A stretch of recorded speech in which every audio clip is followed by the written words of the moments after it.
Sa isang tahimik na bayan sa Long Island, New York, may isang bahay na naging takaw-pansin sa buong mundo.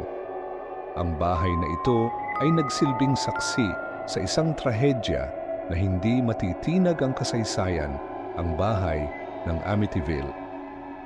Ang mga nangyaring kaganapan dito ay magpapaalala sa atin ng kasabihang hindi lahat ng nakikita natin ay totoo. Noong 1974, isang pamilya, ang DeFeo family, ay nakatira sa isang marangyang bahay sa 112 Ocean Avenue. Ngunit ang tahimik nilang pamumuhay ay nauurong nang dumating ang isang madilim na gabi. Si Ronald DeFeo Jr., ang panganay na anak ng pamilya, ay pumasok sa kanilang mga kwarto at pinatay ang buong pamilya gamit ang isang baril. 7 tao ang namatay sa malupit na pagpatay na ito, ang kanyang mga magulang, 2 kapatid at ang kanyang mga pamangkin. Matapos ang madugong trahedya, ang bahay ay naiwan at naiwanang isang katanungan. Bakit nangyari ito?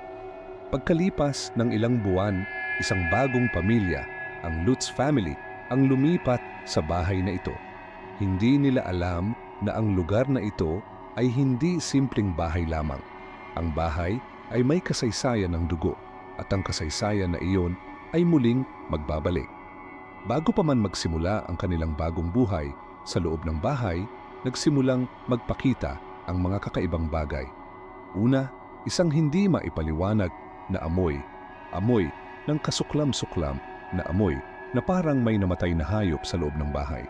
Pagkatapos, nagsimula silang makarinig ng mga hindi maipaliwanag na tunog, mga kaluskos, mga yabag, mga paggalaw sa dilim na walang makita. Ang mga pinto ng bahay ay gumagalaw ng mag-isa at ang mga ilaw ay kumikidlat sa mga oras na hindi inaasahan.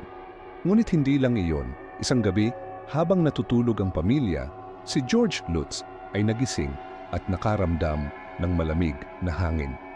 Ang kanyang katawan ay dahan-dahang nanginginig at pakiramdam niya ay may nakatambad na hindi makikita. Nang buksan niya ang mata, nakita niya ang isang misteryosong kulay, berdeng nilalang na nakatayo sa kanyang tabi. Ang mga pangyayaring ito ay patuloy na lumalala. Ang pader ng bahay ay parang may sarili nitong buhay, ang mga furniture ay gumagalaw sa kabila ng walang malay na tao, at ang mga bata ng pamilya ay nakakakita ng mga hindi maipaliwanag na nilalang sa madilim na mga sulok ng bahay. Hindi na kinaya ng pamilya ang mga kaganapan. Si Kathy Lutz, ang asawa ni George, ay nagsimulang magduda sa kaligtasan ng kanilang pamilya. At sa huli, sa kabila ng lahat ng kanilang pagsubok na manatili, napagdesisyonan nilang lisanin ang bahay, ngunit hindi nila alam kung ano ang tunay na nangyari. Ang pamilya Lutz ay tuluyang umalis at hindi na bumalik pa sa bahay.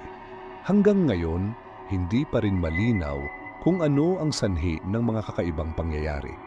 Ang mga ebidensya ng mga hindi maipaliwanag na kaganapan ay nanatiling misteryo, at ang mga tanong tungkol sa tunay na dahilan ng mga nangyari sa Amityville Horror ay patuloy na nag-iiwan ng marka sa kasaysayan. Ang Amityville Horror ay isang paalala na may mga bagay sa mundo na mas malaki pa kaysa sa ating kayang intindihin, mga puwersang hindi natin kayang kontrolin. Ang tanong ay, hanggang saan tayo hihinto sa paghahanap ng kasagutan?